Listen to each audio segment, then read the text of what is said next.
Bonjour, est-ce que vous pouvez vous présenter?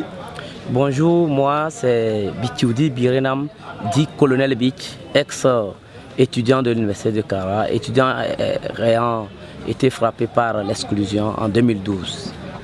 Pourquoi avez-vous été exclu de l'université? Nous avons été exclus de l'université suite aux manifestations étudiantines de 2012.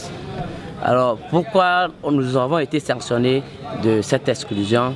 En 2012, lorsque nous avons organisé la manifestation pour réclamer les droits des étudiants, nous avons convenu avec les autres étudiants à faire une marche afin de se faire entendre ailleurs, même jusqu'aux médias extérieurs et internationaux.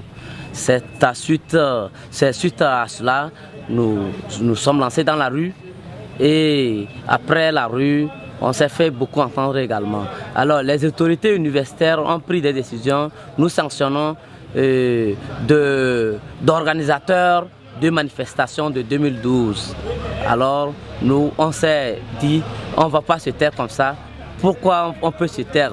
C'est parce que nous voulons le bien de l'étudiant qu'on va se faire frapper par une pareille exclusion. On a fait quand même un petit comité où on devrait s'entendre, on devrait se faire entendre ailleurs. Alors ce comité n'a pas pu résister parce que parmi les membres de notre comité, l'autorité politique s'est ingérée d'une manière à intimider nos confrères à ce que nos éléments puissent quitter et nous laisser seuls. Donc nous nous voyons dans l'incapacité de reprendre ce mouvement. Alors ils nous ont exclus parce que notre acte à l'université, nos manifestations à l'université ont touché la politique. Tout simplement parce que quand nous étions dans la rue, la population s'étant injectée dedans pour causer beaucoup de dégâts, et en même temps, au même moment, réclamer la démission du président de la République, alors que telle n'était pas notre intention. Qu'est-ce que vous réclamiez à cette époque-là? À cette époque, nous avons réclamé que le LMD soit alimenté par beaucoup de moyens. Nous ne pouvons pas fréquenter, nous ne pouvons pas étudier avec 5, 10, 15 personnes dans le banc, alors que le LMD exige qu'il y ait 30 étudiants pour un professeur.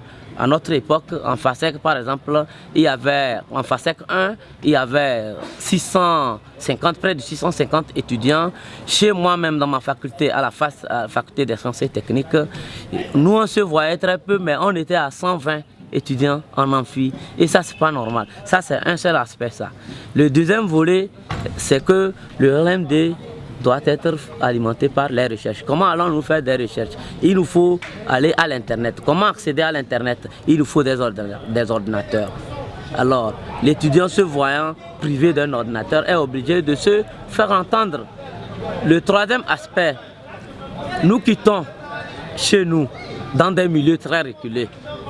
Comment nous allons arriver à l'université? Il nous faut des bus.